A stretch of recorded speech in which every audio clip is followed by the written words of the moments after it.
الرجیم بسم اللہ الرحمن الرحیم فَإِذَا لَقِيتُمُ الَّذِينَ كَفَرُوا فَضَرْبَ الرِّقَابِ حَتَّى إِذَا أَثْخَنْتُمُوهُمْ فَشُدُّوا الْوَثَاقَ فَإِمَّا مَنًّا بَعْدُ وَإِمَّا فِدَاءً حَتَّى تَضَعَ الْحَرْبُ أَوْزَارَهَا ذَلِكَ وَلَوْ يَشَاءُ اللَّهُ لَانتَصَرَ مِنْهُمْ وَلَكِنْ لِيَبْلُوَ بَعْضَكُمْ بِبَعْضٍ والذین قتلوا فی سبیل اللہ فلن یضل اعمالهم سیہدیہم ویصلح بالہم ویدخلہم الجنۃ عرفها لہم یا ایہا الذین آمنوا ان تنصروا اللہ ینصرکم ویثبت اقدامکم والذین کفروا فتعصا لہم واضل اعمالهم ذلک بانہم کرہوا ما انزل اللہ فأحبط أعمالهم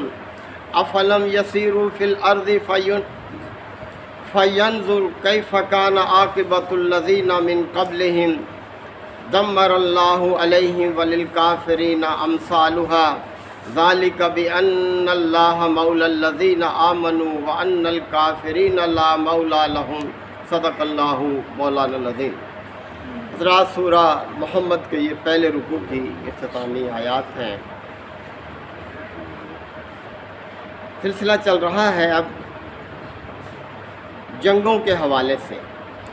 نبی کریم صلی اللہ علیہ وسلم کا جو مدنی دور ہے، یعنی یہ 10 سالہ کل دور ہے، اور دوسرے سال ہی ہجرت کے دوسرے سال ہی غزوات کا آغاز ہو گیا، اور بڑی کثرت کے ساتھ کفار کے ساتھ معرکہ آرائی رہی، یعنی 80 کے قریب جنگیں ہیں جو کہ نبی کریم صلی اللہ علیہ وسلم نے مدینہ طیبہ میں کفار کے خلاف ترتیب دی ہے۔ بعض میں آپ صلی اللہ علیہ وسلم نے خود قیادت فرمائی، اور بعض میں کسی اپنے پیروکار کو جھنڈا دے کر بھیج دیا۔ تو اتنا مصروف دور ہے یہ مدنی دور، غزوات کے حوالے سے، جنگوں کے حوالے سے۔ تو اللہ تعالیٰ نے اہل ایمان کو جنگ میں کچھ ہدایات دی ہیں جن کو پیش نظر رکھنا ضروری ہے۔ فرمایا فَإِذَا لَقِيتُمُ الَّذِينَ كَفَرُوا، کہ جب کافروں سے تمہاری مٹ بھیڑ ہو، یعنی جب جنگ کا موقع آ جائے، آمنے سامنے آ جاؤ تم ایک دوسرے کے، تو تمہیں کیا کرنا چاہیے؟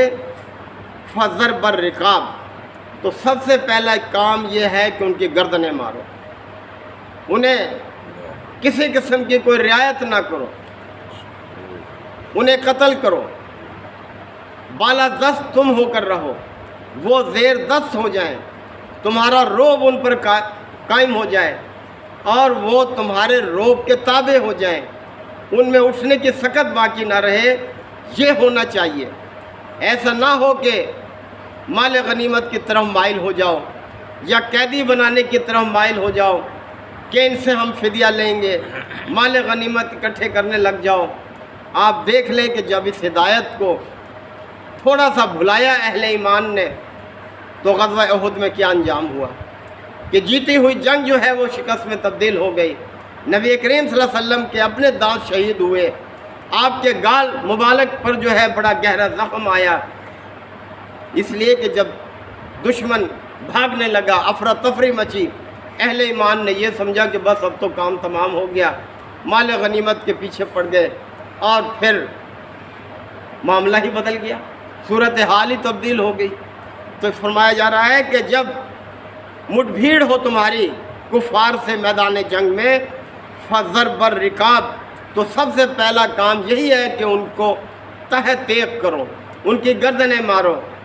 حَتَّى إِذَا أَثْخَنْتُمُوهُمْ، یہاں تک کہ جب تم انہیں کچل دو، ان کو پوری طرح سے ان کے ہاتھ پاؤں جو ہے جیسے کہتے ہیں نا توڑ دو، تو پھر یہ ہے فَشَدُّ الْوَثَاقِ، تو پھر تم انہیں باندھو مضبوطی سے، پھر قیدی بناؤ، جو رہے بچے کچے رہ جائیں انہیں بھی بھاگنے نہ دو، پھر ان کو پکڑ لو، پھر انہیں قیدی بناؤ۔ فَإِمَّا مَنًّا بَعْدُ، اب اس کے بعد ان پر تم احسان کرو، وَإِمَّا فِدَاءً، یا فدیہ پر معاملہ طے کر لو، تو پھر کوئی حرج نہیں ہے تم پر۔ احسان کرنے کا مطلب ہے کہ انہیں معاف کر دو، چھوڑ دو، یا یہ ہے کہ فدیہ لے کر چھوڑو، دونوں کی تمہیں اجازت ہے، لیکن پہلا کام یہی ہے کہ ان کی گردنیں مارو اور انہیں سختی کے ساتھ ان کو کچل دو۔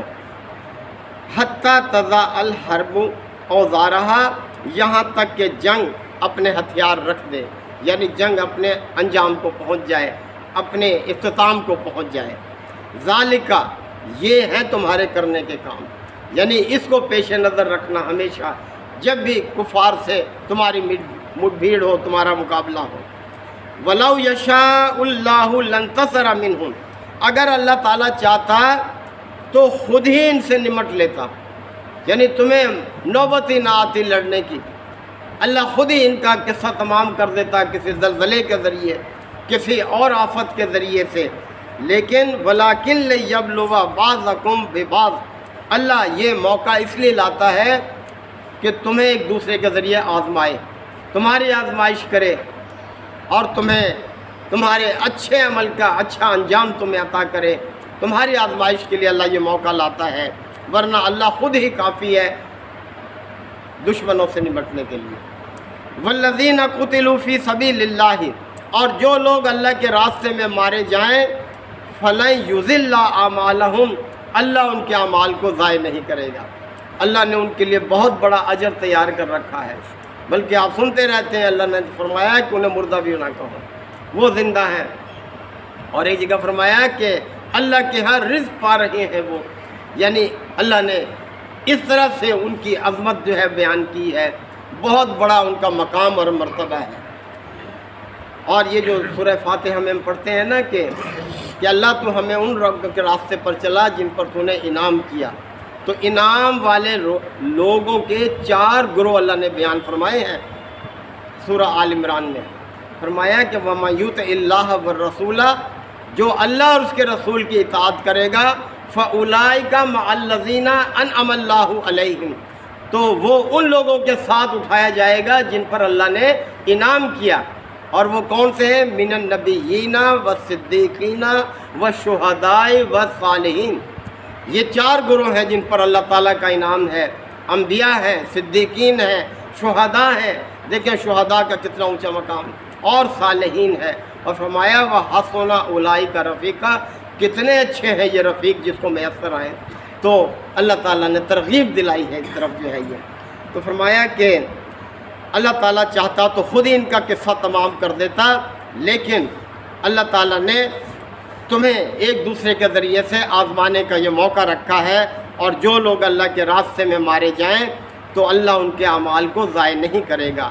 فَيَهْدِيهِمْ، اللہ ان کی رہنمائی بھی کرے گا، یعنی جنت کی طرف ان کی رہنمائی، وَيُصْلِحُ بَالَهُمْ، اور ان کے معاملات کو درست کر دے گا، وَيُدْخِلُهُمُ الْجَنَّةَ، اور انہیں جنت میں داخل کرے گا، عَرَّفَهَا لَهُمْ، جس سے پہلے ہی انہیں واقف کرایا جا چکا ہے، یعنی جنت کا حال اللہ نے اپنی کتاب میں جگہ جگہ جو ہے وہ بیان کیا ہے۔ یا ایھا الذین آمنوا، اے لوگو جو ایمان کا دعویٰ کرتے ہو، ان تنصروا اللہ ینصرکم، اگر تم اللہ کی مدد کرو گے تو اللہ تمہاری مدد کرے گا۔ بہت مشہور یہ آیت ہے۔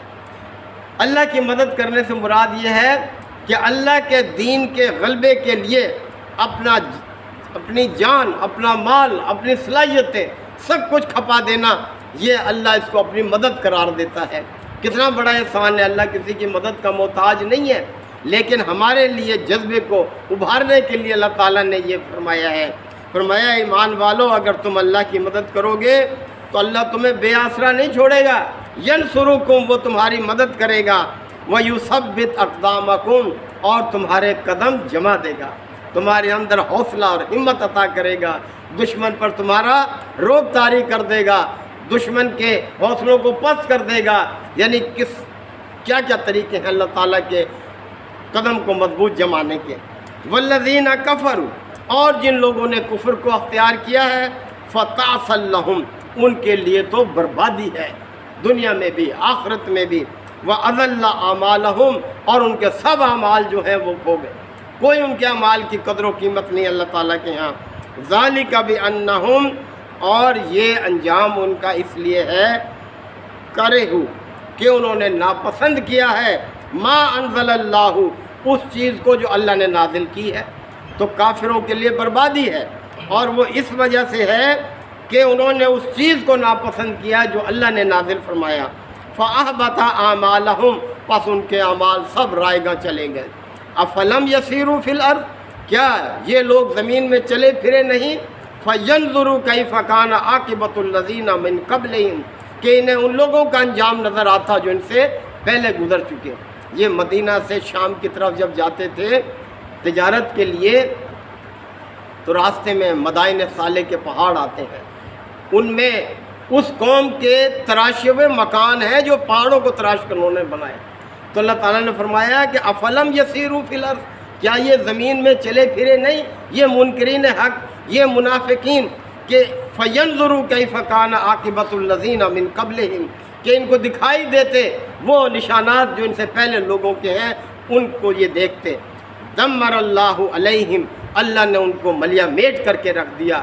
کس طرح سے قوم عاد پر دیکھیں جن کے وہ مکانات ہیں، کس طرح سے ان پر عذاب آیا، ہوا کے ذریعے سے 7 رات 8 دن تک چلی ان پر، اور اس قوم کو تہ والا کر دیا گیا۔ وَلِلْكَافِرِينَ أَمْثَالُهَا، اور ان کافروں کے لیے بھی ایسا ہی انجام مقدر ہے۔ اے نبی صلی اللہ علیہ وسلم، جو آپ کے سامنے کافر ہیں ان کے لیے بھی ایسا ہی انجام مقدر ہے۔ ذَلِكَ بِأَنَّ اللَّهَ مَوْلَى الَّذِينَ آمَنُوا، اور یہ ساری باتیں اللہ اس لیے بتا رہا ہے کہ اللہ اہل ایمان کا حامی اور مددگار ہے۔ نہ جانے ہمیں یقین کیوں نہیں آتا، ہم کیوں نہیں اس بات پر بھروسہ کر کے اللہ کے راستے میں نکلتے، کیوں نہیں، کہ کیوں ہم اپنے کچھاروں میں دبک کے بیٹھے ہوئے ہیں اور نہ جانے کس چیز کا انتظار کر رہے ہیں۔ تو اللہ نے فرمایا بِأَنَّ اللَّهَ مَوْلَى الَّذِينَ آمَنُوا، اللہ اہل ایمان کا حامی و ناصر ہے۔ وَأَنَّ الْكَافِرِينَ لَا مَوْلَى لَهُمْ، اور کافروں کے لیے کوئی حامی اور مددگار نہیں ہے۔ جب مقابلے پہ آؤ گے، اللہ پر بھروسہ کرو گے، تو دیکھیں 313 نے 1000 کو کس طرح سے ملیہ میٹ کیا، جنگی قیدی بھی بنائے، قتل بھی کیے، مال غنیمت بھی اللہ نے دیا، رعب بھی طاری ہو گیا۔ یعنی کس طرح سے اللہ کے فرشتے بھی نازل ہوتے ہیں جب اللہ پر بھروسہ کر کے مسلمان اللہ کے راستے میں اس کے دین کی خاطر نکلتے ہیں، اپنی ذاتی کوئی غرض نہیں ہوتی۔ یہ بھری پڑی ہے داستان جو ہے کہ تاریخ کا حصہ ہے، اللہ نے کس کس طرح سے مدد کی ہے۔ اور تو اور جنگ 65 میں دیکھ لیں کس طرح وہ ایم عالم کا نام ہے کہ چند لمحوں میں دشمن کے 5-6 طیارے جو ہے وہ زمین بوس ہو گئے آسمان سے۔ اتنی بڑی طاقت انڈیا اور پاکستان اس کے مقابلے میں کیا تھا؟ کتنا عرصہ ہوا تھا آزاد ہوئے، 47 میں آزاد ہوا، 65 کی وہ جنگ تھی۔ تو کس طرح سے اللہ نے دیکھے مدد کی جب جذبہ ہو۔ یہی سبق ہم سب کے لیے ہے۔ اللہ تعالی ہم سب کو سمجھنے کے عمل کی توفیق عطا فرمائے۔ وآخر دعوانا الحمدللہ رب العالمین۔ الحمدللہ وکفی وسلام علی عبادہ الذین اصطفی۔ ربنا آتنا فی الدنیا حسنہ وفی الآخرۃ حسنہ وقنا عذاب النار وادخلنا الجنۃ مع الابرار۔ یا عزیز یا غفار یا رب العالمین، اللہم انک عفو کریم تحب العفو فاعف عنا۔ اللہم من احییتہ منا فاحیہ علی الاسلام ومن توفیتہ منا فتوفہ علی الایمان۔ اے پروردگار عالم اسلام کی حفاظت فرما۔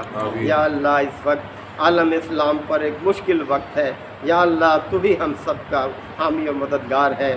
یا اللہ جو کفار سے برسر پیکار ہیں ان کی حفاظت فرما، ان کی مدد فرما، ان کی کارروائیوں میں برکت عطا فرما، دشمن کے حوصلوں کو پست کر دے، دشمن کی تدبیروں کو ناکام کر دے، دشمنوں پر اللہ مسلمانوں کا خوف طاری کر دے، اہل ایمان کو اپنی ذمہ داریاں پوری کرنے کی توفیق عطا فرما۔